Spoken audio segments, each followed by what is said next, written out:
નમસ્કાર વિદ્યાર્થી મિત્રો, સ્વાગત છે આપનું આપણી ચેનલ માઇન્ડ મેન્ટર્સમાં। વિદ્યાર્થી મિત્રો, અગાઉ આપણે 9 ચેપ્ટર સુધી જોયા છે। આજે આપણે 10મું ચેપ્ટર એટલે કે વર્તુળ જોવા જઈ રહ્યા છીએ। મિત્રો, બેઝિક ગણિત અને સ્ટાન્ડર્ડ ગણિતના તમામ વિદ્યાર્થીઓ માટે આ બધા જ દાખલા એ ખૂબ જ જરૂરી છે। તો દરેક વિદ્યાર્થી મિત્રોએ આ દાખલા ખાસ તૈયાર કરી દેવા કે જેથી જે તમારે 24 માર્ક્સનો વિભાગ એવો હોય છે એમાંથી એક પણ ગુણ તમારે કપાય નહીં। તો એ બાબતનું ખાસ ધ્યાન રાખશો અને બધા જ દાખલા ખાસ કરીને તૈયાર કરશો। તો મિત્રો, અહીંયા વર્તુળ એટલે કે સર્કલ, તો વિભાગ એની અંદર જે બેઝિક ગણિતના વિદ્યાર્થીઓ છે એમને 2 ગુણ ફાળવેલા છે અને જે સ્ટાન્ડર્ડ ગણિતના વિદ્યાર્થીઓ છે એમને પણ 1 થી 2 ગુણ આ ચેપ્ટર પાછળ વિભાગ એની અંદર ફાળવેલા છે મિત્રો। તો મિત્રો, અહીંયા આપણે વર્તુળનો પ્રથમ દાખલો જોઈએ આપણે કે સર્કલ P5 નું બાહ્ય બિંદુ એ છે।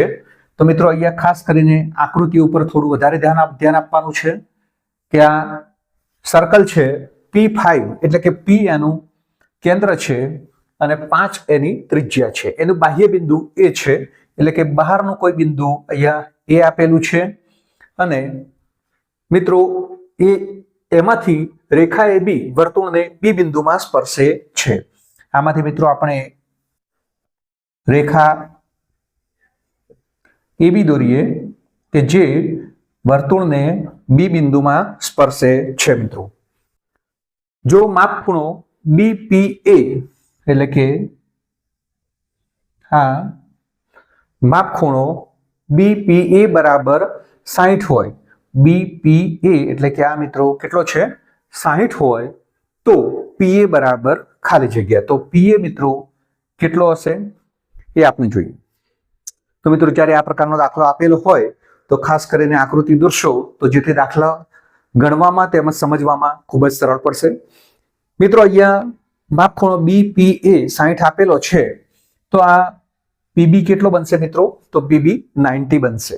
આપણે વર્તુળની અંદર પ્રમેય શીખી ગયા છીએ કે વર્તુળનો સ્પર્શક એ વર્તુળના કેન્દ્રમાંથી પસાર થતી જે ત્રિજ્યા છે એને એ સમતલમાં મિત્રો કેવો હોય છે? લંબ હોય છે। લંબ હોય છે એટલે કે 90 નો ખૂણો બનાવે છે। હવે અહીંયા મિત્રો PA શોધવાનું છે આપણે એટલે કે આ PA। હવે આપણને ખ્યાલ આવે કે ત્રિજ્યા 5 છે મિત્રો, તો આ PB છે એ એની ત્રિજ્યા છે, તો ત્રિજ્યા 5 છે તો PA કેટલો થાય? અહીંયા મિત્રો આપણે સરળતાથી ગણ્યા વગર પણ જોઈ શકીએ છીએ કે અહીંયા 60 છે અને આ 90 છે। ત્રિકોણના ત્રણેય ખૂણાનો સરવાળો મિત્રો 180 હોય છે એટલે 180 માંથી આ 90 અને 60 આપણે શું કરીશું મિત્રો? બાદ કરીશું। તો અહીંયા ખૂણો PAB મિત્રો આપણે શોર્ટમાં ગણીએ છીએ, 1 માર્કનો દાખલો છે એટલે PAB બરાબર મિત્રો 180 ઓછા 90 વત્તા 60 એટલે કે 150 થશે। 180 માંથી 150 જશે તો કેટલા આવશે? 30। તો ખૂણો PAB કેટલો બને છે? અહીંયા 30 બને છે।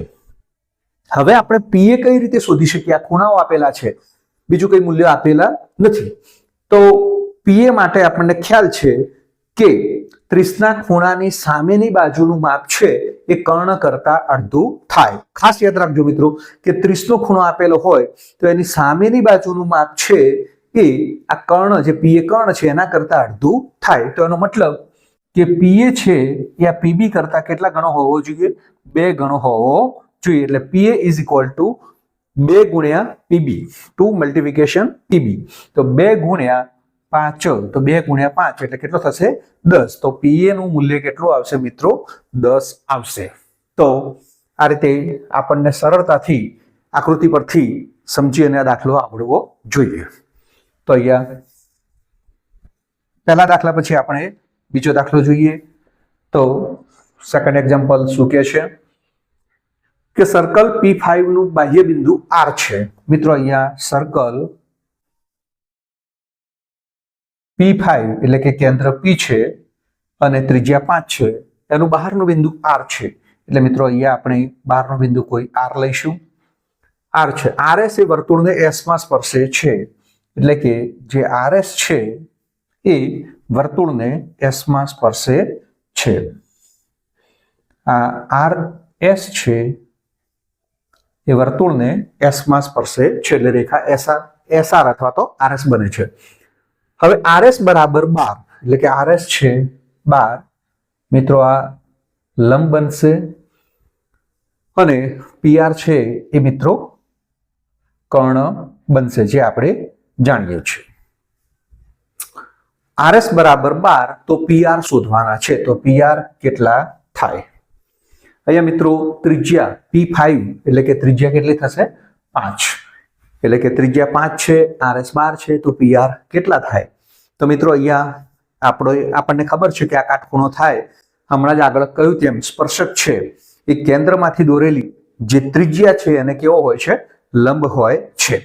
હવે મિત્રો અહીંયા કર્ણનું ખબર છે આપણને અને એક બાજુ ખબર છે, તો આપણે ત્રીજી બાજુ શોધી શકાય. તો અહીંયા પાયથાગોરસના પ્રમેયનો ઉપયોગ કરીશું. તો પાયથાગોરસનો પ્રમેય જે કાટકોણ ત્રિકોણ માટે ખાસ છે, તો એનો પ્રમેય શું કહે છે કે PR નો વર્ગ બરાબર PS નો વર્ગ વત્તા SR નો વર્ગ. હવે PR નો વર્ગ એટલે કે કર્ણનો વર્ગ જે શોધવાનો છે, PS નો વર્ગ એટલે કે 5 નો વર્ગ અને SR નો વર્ગ એટલે કે 12 નો વર્ગ. મિત્રો 5 નો વર્ગ એટલે 25, 12 નો વર્ગ એટલે 144. 25 ને 144 કેટલા થશે મિત્રો? 169. PR નો વર્ગ કેટલો થાય છે? 169. તો PR બરાબર 169 નું વર્ગમૂળ કેટલું થાય છે? 13 થાય છે. તો વિદ્યાર્થી મિત્રો આપણે ત્રીજો દાખલો જોઈએ કે સર્કલ PR નો બાહ્ય બિંદુ એ છે, એટલે કે વર્તુળ PR એટલે કે કેન્દ્ર P છે અને ત્રિજ્યા R છે. એનું બાહ્ય બિંદુ A છે, એટલે કે A, અને જે વર્તુળને B બિંદુએ સ્પર્શે છે એટલે કે રેખા AB એનો સ્પર્શક છે. PB ત્રિજ્યા છે મિત્રો, એટલે કે આ PB ત્રિજ્યા છે. PA બરાબર 25, એટલે કે PA છે 25, AB છે 7. તો R શોધવાનું છે, એટલે કે મિત્રો PB શોધવાનું છે.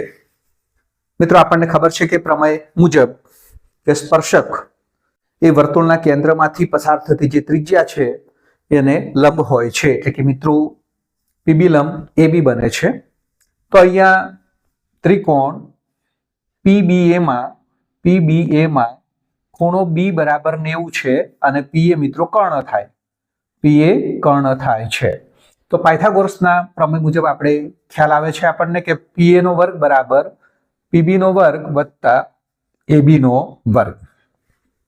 કર્ણનો વર્ગ એ બાકીની બે બાજુઓના વર્ગના સરવાળા જેટલો હોય છે, જે આપણને ખ્યાલ છે. PA નો વર્ગ એટલે કે મિત્રો 25 નો વર્ગ બરાબર PB નો વર્ગ એટલે કે ત્રિજ્યા R નો વર્ગ અને AB એટલે કે 7 નો વર્ગ. 25 નો વર્ગ મિત્રો 625 થાય છે બરાબર R નો વર્ગ વત્તા 7 નો વર્ગ 49 થાય છે. એટલે કે R નો વર્ગ બરાબર 625 ઓછા 49. 625 માંથી 49 જાય છે તો મિત્રો કેટલા વધે છે? 576. 15 માંથી 9 જાય તો 6 આવે છે. અહીંયા 11 માંથી 4 જાય તો 7 આવે છે. અહીંયા 5 રહેશે એટલે કે 576. હવે મિત્રો R બરાબર 576 કોનો વર્ગ છે? મિત્રો ધોરણ 9-10 ના કે તમામ વિદ્યાર્થી મિત્રોને 1 થી 30 સુધીના વર્ગ અને 1 થી 15 સુધીના ઘન ફરજિયાત આવડવા જોઈએ. એટલા આવડતા હોય તો જ આપણે સરળતાથી ગણિતની અંદર દાખલાઓ ગણી શકીએ છીએ. R બરાબર મિત્રો કેટલા થશે? અહીંયા 24 થાય છે. તો ત્રિજ્યા કેટલી મળે છે મિત્રો ત્રીજા દાખલામાં? તો R બરાબર 24 મળે છે. તો ત્રીજો દાખલો આવડી ગયો છે મિત્રો. આ સ્ટાન્ડર્ડ ગણિતના વિદ્યાર્થી હોય કે બેઝિક ગણિતના વિદ્યાર્થી હોય તો 2 માર્ક્સના દાખલા પૂછાય તો આ રીતે 2 માર્ક્સના દાખલા ગણી શકે છે મિત્રો. ત્યારબાદ મિત્રો આપણે ચોથો દાખલો જોઈએ કે સર્કલ P8 છે, તો એમાં વર્તુળનું કેન્દ્ર છે P અને વર્તુળની ત્રિજ્યા છે 8. બાહ્ય બિંદુ A માંથી મિત્રો આ બાહ્ય બિંદુ A માંથી વર્તુળનો સ્પર્શક એટલે કે B બિંદુએ સ્પર્શે છે, એટલે કે રેખા AB છે. સ્પર્શક વર્તુળને B માં સ્પર્શે. PA વર્તુળને Q માં છેદે છે. મિત્રો આ PA છે એ આ વર્તુળને Q માં છેદે છે. આ PB એ મિત્રો ત્રિજ્યા થશે. હવે AB બરાબર 15 છે, એટલે કે AB 15 છે હોય તો એક Q શોધો. તો મિત્રો આપણે આ એક Q એટલે કે આટલો ભાગ આપણે શોધવાનો છે. અહીંયા P8 છે એટલે કે ત્રિજ્યા 8 થશે. મિત્રો PB છે એ પણ 8 થાય છે અને PQ એ પણ ત્રિજ્યા છે એટલે એનું મૂલ્ય પણ 8 થાય છે. બીજું આપણને ખ્યાલ છે પ્રમેય મુજબ કે PB એ AB ને લંબ થાય છે, એટલે કે કાટકોણ ત્રિકોણ બને છે અને કાટકોણ ત્રિકોણમાં આપણે પાયથાગોરસના સિદ્ધાંત કે પ્રમેયનો ઉપયોગ કરીશું. તો મિત્રો અહીંયા PA નો વર્ગ બરાબર PB નો વર્ગ વત્તા AB નો વર્ગ થાય છે. અહીંયા PA નો વર્ગ મિત્રો શોધવાનો છે આપણે. PB નો વર્ગ એટલે કે 8 નો વર્ગ અને વત્તા AB નો વર્ગ એટલે કે 15 નો વર્ગ થાય છે. મિત્રો અહીંયા 8 નો વર્ગ એટલે કે 64 અને 15 નો વર્ગ 225. તો PA નો વર્ગ બરાબર 64 વત્તા 225. 5 ને 4 9, 6 ને 2 8, 2 એટલે કે PA નો વર્ગ બરાબર 289. તો PA બરાબર 289 મિત્રો કોનો વર્ગ છે? 15 નો વર્ગ 225 છે. તો 17 નો વર્ગ કેટલો છે મિત્રો? તો 289 છે. તો PA બરાબર 17. તો PA આપણને 17 મળે છે. અહીંયા મિત્રો PA બરાબર PQ પ્લસ AQ લખી શકાય, કારણ કે PA છે એ PQ વત્તા AQ જેટલો થાય છે. અહીંયા PA 17 આવે છે અને PQ એટલે કે ત્રિજ્યા જેની વેલ્યુ 8 છે તો વત્તા AQ. તો AQ બરાબર 17 ઓછા 8. તો AQ નું મૂલ્ય મિત્રો 17 માંથી 8 જાય તો કેટલા આવે છે? 9 આવે છે. તો અહીંયા AQ નું મૂલ્ય કેટલું આવે છે મિત્રો? 9 આવે છે. તો AQ બરાબર 9. તો મારા ખ્યાલથી આ પણ દાખલો આપને આવડી ગયો હશે. ત્યારબાદ મિત્રો આપણે પાંચમો દાખલો જોઈએ. પાંચમો એક્ઝામ્પલ, સર્કલ C20 છે, એટલે કે વર્તુળ C20 મિત્રો એટલે કે કેન્દ્ર C છે અને એની ત્રિજ્યા 20 છે. બહારનું બિંદુ P છે મિત્રો. આપણે બધામાં ખાસ કરીને એક જ પ્રકારની આકૃતિ દોરીએ છીએ કે જેથી વિદ્યાર્થીઓને સરળતાથી આવડી જાય. બહારનું બિંદુ P છે. PT એ વર્તુળમાં ને આ T બિંદુએ સ્પર્શે છે મિત્રો. તો આ CT એ લંબ થશે આને અને CP એ કર્ણ થશે. તો CP શોધવાનો છે. PT બરાબર 21 છે, એટલે કે PT નું મૂલ્ય 21 છે અને C20 એટલે કે ત્રિજ્યા 20 છે. તો CP નું મૂલ્ય મિત્રો પાયથાગોરસનો ઉપયોગ કરીએ આપણે તો સરળતાથી આપણને એનો જવાબ મળી જાય છે મિત્રો. તો અહીંયા CP નો વર્ગ બરાબર CT નો વર્ગ વત્તા TP નો વર્ગ. એક માર્ક્સના દાખલા છે એટલે આપણે થોડાક શોર્ટમાં કરીએ છીએ મિત્રો. તો CP નો વર્ગ બરાબર CT એટલે કે 20 નો વર્ગ અને TP નો વર્ગ એટલે 21 નો વર્ગ. મિત્રો 20 નો વર્ગ કેટલો થાય છે? 400. 2 નો વર્ગ 4 થાય છે અને એક મીંડું હોય અને એની વર્ગ હોય તો 2 વખત મીંડા મૂકી દેવાના છે. અને 21 નો વર્ગ મિત્રો 441 થાય છે મિત્રો. તો 21 નો વર્ગ 441. તો CP નો વર્ગ બરાબર 400 અને 441 એટલે કે 841 થાય છે મિત્રો. તો CP બરાબર 841 નો વર્ગમૂળ કેટલું આવે છે મિત્રો? 30 નો વર્ગ 900 છે અને 29 નો વર્ગ મિત્રો કેટલો થાય છે? 841. મિત્રો ખ્યાલ ના આવે તો 29 એટલે 9 9 81. તો અહીંયા એકમનો અંક કેટલો આવે છે? 1 આવે છે, એટલે કે 29 હોવું જોઈએ મિત્રો. તો CP મળે છે આપણને 29. તો CP ની કિંમત મળે છે 29. તો પાંચમો દાખલો પણ મિત્રો આવડી ગયો છે. બહુ સરળ દાખલો છે. તો મિત્રો તમે આકૃતિ દોરીને આ પ્રકારના દાખલા ગણશો તો થોડા ઝડપથી આવડી જશે. ત્યારબાદ મિત્રો બે સમકેન્દ્રીય વર્તુળની ત્રિજ્યાઓ 37 અને 35 છે. બે સમકેન્દ્રીય મિત્રો અહીંયા સમકેન્દ્રીય, તો સમકેન્દ્રીયની વ્યાખ્યા આપણને ક્લિયર હોવી જોઈએ કે જે બે વર્તુળોનું કેન્દ્ર એક જ હોય પરંતુ એમની ત્રિજ્યાઓ ભિન્ન હોય તો એવા વર્તુળોને આપણે શું કહીએ છીએ મિત્રો? સમકેન્દ્રીય વર્તુળો તરીકે ઓળખવામાં આવે છે. તો આ બાબતનો આપણે ખાસ ખ્યાલ રાખવાનો છે. તો આ જે બે વર્તુળો છે સમકેન્દ્રીયો છે એમનું કેન્દ્ર એક જ છે, એ આપણે P તરીકે સ્વીકાર્યું છે. હવે P કેન્દ્ર અને આ બે સમકેન્દ્રીય વર્તુળો છે. હવે મોટા વર્તુળની જીવા નાના વર્તુળને સ્પર્શે છે, એટલે કે ધારો કે અહીંયા A અને B બિંદુએ AB છે એ મોટા વર્તુળની જીવા છે જે નાના વર્તુળને કોઈક બિંદુએ એટલે કે M બિંદુએ સ્પર્શે છે. તો મિત્રો PM એ લંબ થશે સ્પર્શક ઉપરનો. તેનું માપ મિત્રો આ જીવાનું માપ આપણે શોધવાનું છે. તો અહીંયા બે સમકેન્દ્રીય વર્તુળની ત્રિજ્યાઓ 37 અને 35 છે. મિત્રો P એ મોટા વર્તુળની ત્રિજ્યા છે જે 37 છે અને PM છે નાના વર્તુળની ત્રિજ્યા છે જે 35 છે. તો તેનું માપ એટલે કે જીવાનું માપ આપણે શોધવાનું છે મિત્રો AB એ જીવા છે. તો મિત્રો અહીંયા ત્રિકોણ PMA માં ખૂણો M બરાબર 90 છે અને PA કર્ણ છે. તો PA કર્ણ છે મિત્રો, તો પાયથાગોરસ મુજબ શું લખી શકાશે? PA નો વર્ગ બરાબર AM નો વર્ગ વત્તા PM નો વર્ગ. હવે PA નો વર્ગ એટલે કે 37 નો વર્ગ બરાબર AM નો વર્ગ વત્તા PM નો વર્ગ એટલે કે 35 નો વર્ગ. હવે અહીંયા 37 નો વર્ગ ઓછા 35 નો વર્ગ બરાબર AM નો વર્ગ. મિત્રો 37 નો વર્ગ કરવો હોય તો 37 ગુણ્યા 37 અને 35 નો વર્ગ કરવો હોય તો 35 ગુણ્યા 35, પણ જે થોડોક ઓકવર્ડ છે અથવા તો ગણતરી થોડીક લેન્થી છે. તો મિત્રો સરળતાથી ગણતરી કરવી હોય તો આપણે A નો વર્ગ ઓછા B નો વર્ગનું સૂત્ર આપણને આવડે છે. A વર્ગ ઓછા B વર્ગ એટલે કે વખત A ઓછા B અને બીજી વખત A પ્લસ B. તો એ મુજબ આપણે અહીંયા 37 ઓછા 35 અને બીજી વખત 37 વત્તા 35 મૂકી શકીએ બરાબર AM નો વર્ગ.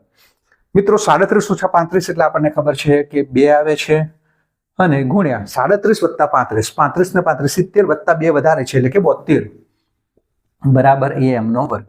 તો AM નો વર્ગ બરાબર 72 દુ 144. તો AM બરાબર કેટલા આવે છે મિત્રો? 144. એટલે કોનો વર્ગ છે મિત્રો? તો 12 નો વર્ગ છે. તો AM બરાબર આવે છે 12. હવે મિત્રો આપણે જીવા એટલે કે AB શોધવાની છે.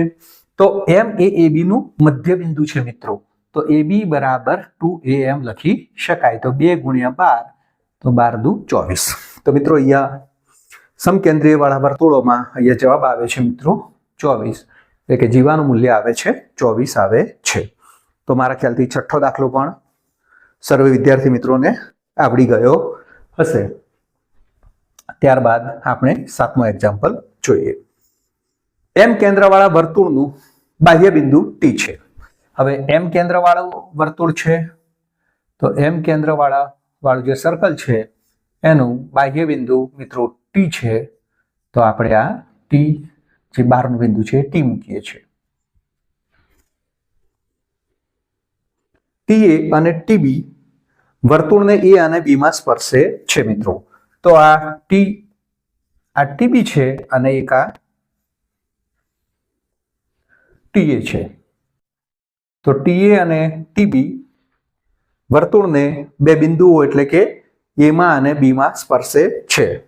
જો AMT 50 AMT બરાબર 50 હોય તો ATB શોધવાનો છે મિત્રો. કેન્દ્ર M છે એટલે કે AMT 50 છે મિત્રો. AMT એટલે કે આ 50 છે. તો મિત્રો અહીંયા આપણે ATB એટલે કે આ ભાગ શોધવાનો છે. તો મિત્રો ખ્યાલ આવી ગયો છે તમને કે આ ત્રિજ્યા છે સ્પર્શક સાથે લંબ બનાવે છે એટલે કે 90 છે. હવે ત્રિકોણ મિત્રો આકૃતિ પરથી ત્રિકોણ AMT, તો AMT માં ખૂણો M 50 છે અને મિત્રો ખૂણો એ કેટલો થાય છે? 90 થાય છે. તો ખૂણો ATM આપણને મળી શકે છે. તો ખૂણો ATM બરાબર કેટલો થશે મિત્રો? ત્રણેય ખૂણાનો સરવાળો 180. 180 માંથી આ એક ખૂણો 90 થશે અને એક ખૂણો 50, એટલે 90 + 50 એટલે કે 140. એટલે કેટલું મૂલ્ય આવે છે મિત્રો? 40. એટલે ખૂણો ATM બરાબર 40 આવે છે. આ 40 આવે છે. હા મિત્રો આ ATM અને MTB એટલે કે આ બંને દ્વિભાજક થશે. તો આ બંને ખૂણાઓના મૂલ્યો કેવા હોવા જોઈએ મિત્રો? સરખા હોવા જોઈએ. તો ખૂણો ATB, તો ATB બરાબર ખૂણો ATM વત્તા ખૂણો અહીંયા MTB લખી શકાય. એટલે કે મિત્રો 40 + 40 બરાબર કેટલો થશે મિત્રો? 80. તો ખૂણો ATB, તો આખો ATB કેટલો થશે મિત્રો? 80 નો થશે. તો મિત્રો ATB નું મૂલ્ય કેટલું થશે? 80 થશે. તો મિત્રો દાખલા થોડાક ઓકવર્ડ લાગે છે, પરંતુ તમે ધ્યાનથી જોશો અને ગણશો તો ચોક્કસપણે આવડી જશે મિત્રો. તો 7મા દાખલાનો જવાબ છે મિત્રો 80. ત્યારબાદ મિત્રો આપણે 8મો દાખલો જોઈએ કે ત્રિકોણ ABC માં ખૂણો B બરાબર 90 છે. હવે અહીંયા અંતઃ ત્રિજ્યાની વાત છે અને AB બરાબર 3 અને AC બરાબર 5 હોય તો ત્રિકોણ ABC ની અંતઃ ત્રિજ્યા આપણે શોધવાની છે. તો મિત્રો અહીંયા ખૂણો બી 90 આપ્યો છે, તો આ વર્તુળ દોરીએ છીએ આપણે સર્કલ. સર્કલની અંદર મિત્રો અહીંયા અંતઃ ત્રિજ્યા આપણે શોધવાની છે. તો આ રીતે કાટકોણ ત્રિકોણમાં અંતઃવૃત્ત આપેલું છે. તો આ એ, આ બી છે અને આ સી છે. બી છે મિત્રો 90,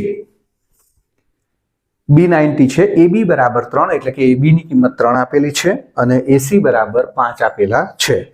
તો ત્રિકોણ એબીસી ની અંતઃ ત્રિજ્યા શોધો. મિત્રો ત્રિકોણ એબીસી ની અંતઃ ત્રિજ્યા આપણે શોધવી હોય તો એનું એક સૂત્ર છે મિત્રો કે બે બાજુઓનો સરવાળો ઓછા કર્ણ ભાગ્યા 2. એ મિત્રો બે બાજુઓનો સરવાળો ઓછા કર્ણ ભાગ્યા 2, તો એની મદદથી આપણે અંતઃ ત્રિજ્યા ત્રિકોણની શોધી શકીએ છીએ.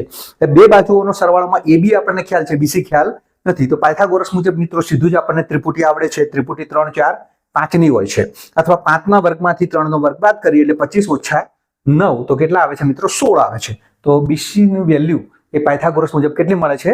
4 મળે છે. તો એ બે બાજુ આપણને ખ્યાલ આવી ગઈ છે. 3 + 4 ઓછા કર્ણ છે 5 ભાગ્યા 2. 3 ને 4 7 ઓછા 5 ભાગ્યા 2 એટલે કે 2 ભાગ્યા 2, 2 ભાગ્યા 2 બરાબર 1. તો મિત્રો અંતઃ ત્રિજ્યા આપણને કેટલી મળે છે? 1 મળે છે. તો 8મો દાખલો પણ મિત્રો બહુ સરળ છે, તો આવડી ગયો છે.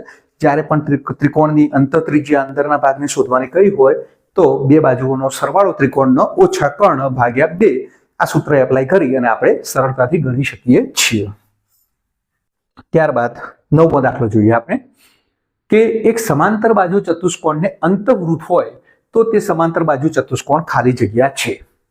મિત્રો સમાંતર બાજુ ચતુષ્કોણ તો એના ગુણધર્મો તમને ખબર છે. એમાં અંતઃવૃત્ત લેવામાં આવે તો સમાંતર બાજુ ચતુષ્કોણ મિત્રો કેવો હોવો જોઈએ?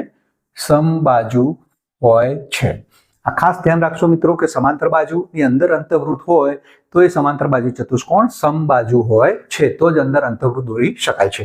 અને જો એની જગ્યાએ મિત્રો એક લંબચોરસને અંતઃવૃત્ત હોય કે લંબચોરસની અંદર અંતઃવૃત્ત હોય તો તે લંબચોરસ કેવો હોય છે મિત્રો?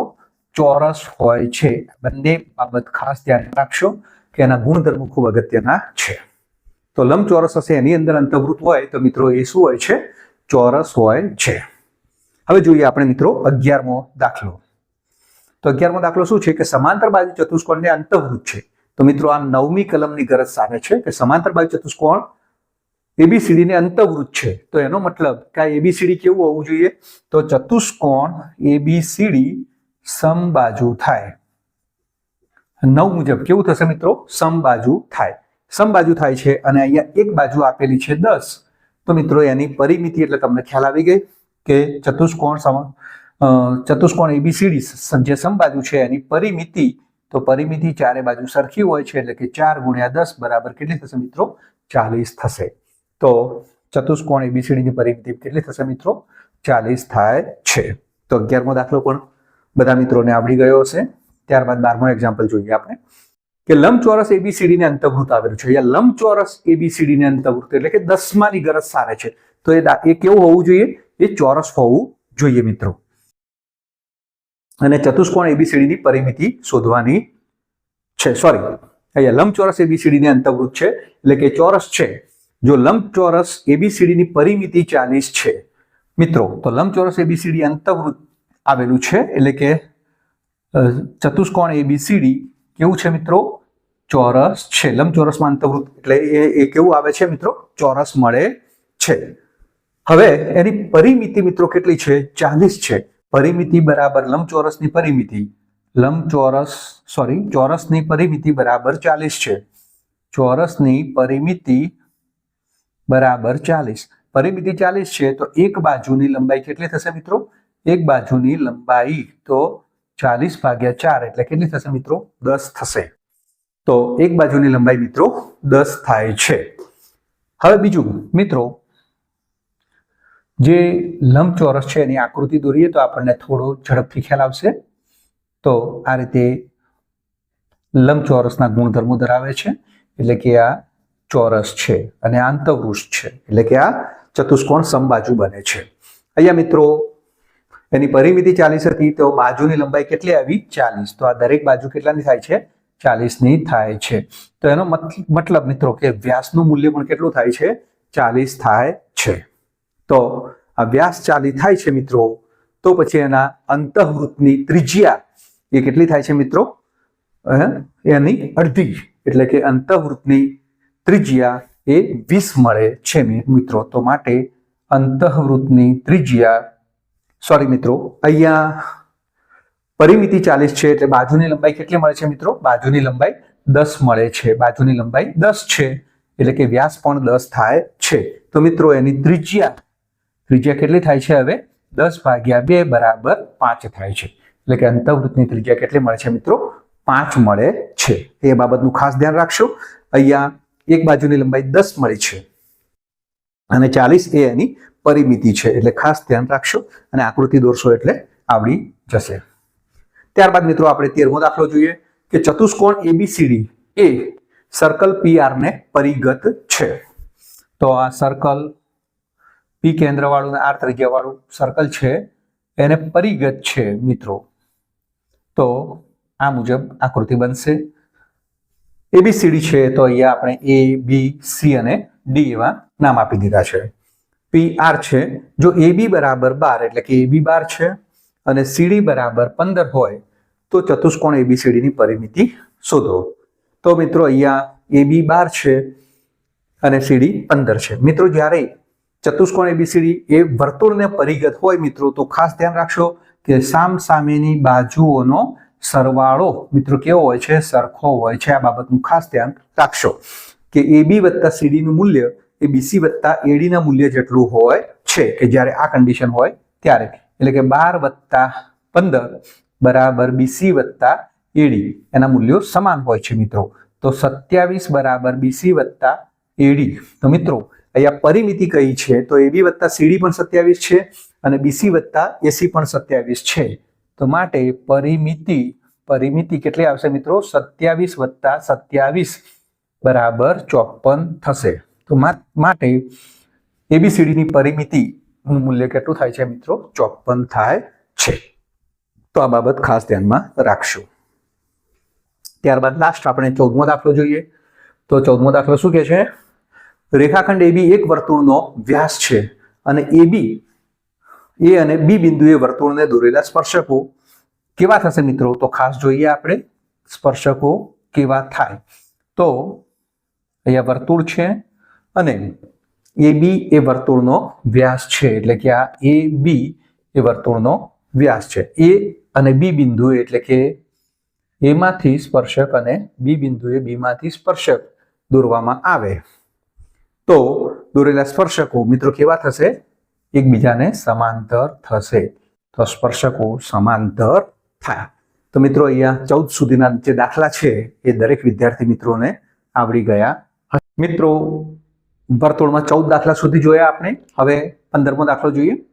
તો 10 સેમી ત્રિજ્યાવાળા અર્ધવર્તુળમાં મિત્રો આ 10 સેમી ત્રિજ્યાવાળું એક અર્ધવર્તુળ છે, એમાં અંતર્ગત ત્રિકોણ ABC છે. તો એનું મહત્તમ ક્ષેત્રફળ કેટલું થાય? તો મિત્રો આ અંતર્ગત જે ત્રિકોણ છે અંતર્ગત ત્રિકોણનું આપણે ક્ષેત્રફળ શોધવાનું છે, મહત્તમ ક્ષેત્રફળ શોધવાનું છે. મિત્રો અહીંયા 10 સેમી ત્રિજ્યાવાળું એટલે આ ત્રિજ્યા OC 10 સેમી છે. તો મિત્રો AC એ કેટલી થશે મિત્રો? આ 10 છે તો આ પણ 10 થશે, એટલે કે ટોટલ 20 સેમી ત્રિજ્યા થશે મિત્રો. ત્યારબાદ મિત્રો આ પણ એક ત્રિજ્યા છે OB એ વર્તુળના કેન્દ્રથી વર્તુળના બિંદુ સુધીનું અંતર છે, એટલે કે ત્રિજ્યા છે તો એનું મૂલ્ય પણ કેટલું થશે મિત્રો? 10 થશે. તો હવે અંતર્ગત ત્રિકોણનું મહત્તમ ક્ષેત્રફળ શોધવું છે. તો ત્રિકોણનું ક્ષેત્રફળ એટલે કે ABC બરાબર હવે આપણને ખ્યાલ છે કે 1/2 પાયો ગુણ્યા વેદ. તો AC એ ત્રિકોણનો પાયો છે અને વેદ છે OB. તો મહત્તમ ક્ષેત્રફળ મિત્રો મળે છે 1/2 ગુણ્યા AC એટલે કે 20 ગુણ્યા 10 એટલે કે 10^100 એટલે કે 100 સેમી સ્ક્વેર એ એનું ક્ષેત્રફળ મળે છે. તો મિત્રો આ પ્રકારનો દાખલો પૂછાય તો આ રીતે આપણે એનું ક્ષેત્રફળ શોધી શકીએ, એટલે કે 100 સેમી સ્ક્વેર એ મહત્તમ ક્ષેત્રફળ મળે છે ત્રિકોણનું. ત્યારબાદ મિત્રો આપણે 16મો દાખલો જોઈએ કે ચતુષ્કોણ ABCD એ ચક્રીય ચતુષ્કોણ છે. ચક્રીય ચતુષ્કોણ મિત્રો એટલે કે વર્તુળની અંદર જે ચતુષ્કોણના ચારે શિરોબિંદુઓ વર્તુળને સ્પર્શે છે, એટલે કે ABCD આ જે ચતુષ્કોણ બને છે મિત્રો એ ચક્રીય ચતુષ્કોણ બને છે અને ચક્રીય ચતુષ્કોણમાં મિત્રો સામસામેના ખૂણા પૂરક હોય છે કે એમનો સરવાળો 180 હોય છે મિત્રો. અહીંયા બી અને ડી ના બંને પૂરક છે એટલે કે એમનો સરવાળો 180 હોય છે એટલે કે ખૂણો બી વત્તા ખૂણો ડી બરાબર 180. એ મિત્રો બી ની કિંમત આપેલી છે 60 તો વત્તા ખૂણો ડી બરાબર 180 એટલે કે ખૂણો ડી બરાબર 180 ઓછા 60 એટલે કે ખૂણા ડી ની કિંમત થાય છે મિત્રો 120. તો ચક્રીય ચતુષ્કોણ હોય તો આ રીતે મિત્રો આપણે દાખલો ગણી શકીએ છીએ. એનું મૂલ્ય આવે છે 120. ત્યારબાદ મિત્રો અહીંયા 17મો દાખલો છે કે સમદ્વિબાજુ કાટકોણ ત્રિકોણ આપેલો છે. એમાં ત્રિજ્યા છે r અને AB અને BC નું મૂલ્ય 1 આપેલું છે. મિત્રો સમદ્વિબાજુ ત્રિકોણ છે, કાટકોણ ત્રિકોણ છે એટલે કે AB બરાબર BC બરાબર 1 છે. તો મિત્રો કાટકોણ ત્રિકોણ છે તો આપણે પાયથાગોરસ મુજબ AC નો વર્ગ શોધી શકીએ છીએ. તો AC નો વર્ગ બરાબર AB નો વર્ગ વત્તા BC નો વર્ગ લખી શકાય. તો અહીંયા 1 નો વર્ગ વત્તા 1 નો વર્ગ એટલે મિત્રો 1 વત્તા 1 બરાબર 2. તો AC નો વર્ગ 2 થાય છે. તો AC બરાબર વર્ગમૂળમાં 2 એટલે AC ની કિંમત મળે છે વર્ગમૂળમાં 2. હવે મિત્રો આપણે ત્રિજ્યા શોધવાની છે એટલે કે અંતઃ ત્રિજ્યા શોધવાની છે. તો અંતઃ ત્રિજ્યાનું સૂત્ર છે મિત્રો આપણને આવડે છે કે બે બાજુઓનો કાટકોણ ત્રિકોણની પાસેની જે બે બાજુઓ છે એનો સરવાળો કે AB વત્તા BC ઓછા કર્ણ એટલે કે AC ભાગ્યા 2. તો મિત્રો અહીંયા AB વત્તા BC એટલે કે 1 વત્તા 1 ઓછા વર્ગમૂળમાં 2 ભાગ્યા 2 એટલે કે 2 ઓછા વર્ગમૂળમાં 2 ભાગ્યા 2 થાય છે મિત્રો. આનું થોડું સાદુરૂપ આપીએ આપણે.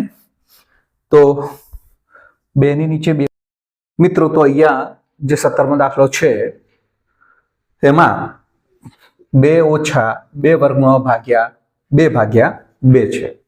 તો મિત્રો આનું થોડું સાદુરૂપ આપીએ તો 2 ભાગ્યા 2 ઓછા વર્ગમૂળ 2 ભાગ્યા 2 2 ભાગ્યા 2 એટલે 1 થાય છે અને વર્ગમૂળ 2 ભાગ્યા 2 ને આપણે આ રીતે લખી શકીએ વર્ગમૂળ 2 ગુણ્યા વર્ગમૂળ 2 આ ઉડી જાય છે એટલે કે 1 ઓછા 1 ભાગ્યા વર્ગમૂળમાં 2. તો એની કિંમત મળે છે મિત્રો 1 ઓછા 1 ભાગ્યા વર્ગમૂળમાં 2.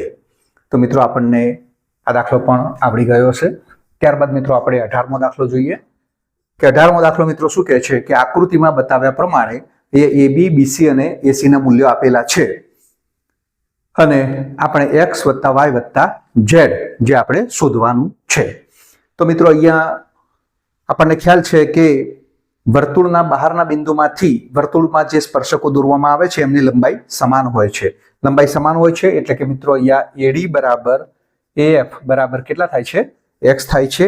અહીંયા BD બરાબર BE બરાબર y થાય છે અને CE બરાબર CF બરાબર z થાય છે મિત્રો. અહીંયા હવે આપણે આનો સરવાળો કરીશું મિત્રો. અહીંયા તો મિત્રો AB વત્તા BC વત્તા AC. તો AB વત્તા BC વત્તા AC.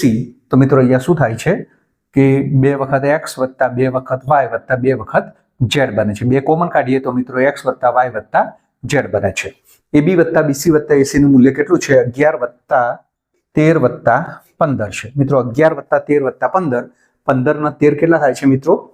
28 થાય છે. 28 વત્તા 11 28 નો 10 38 ને 1 39 થાય છે એટલે કે 39 ભાગ્યા 2 2 ને નીચે લાવીએ છીએ આપણે તો x વત્તા y વત્તા z. તો x વત્તા y વત્તા z બરાબર 39 ભાગ્યા 2 મિત્રો 19 દુ 38 થાય છે. 39 છે એટલે કે એનું મૂલ્ય આવે છે 19.5 એટલે કે એની કિંમત મૂકીશું આપણે 19.5.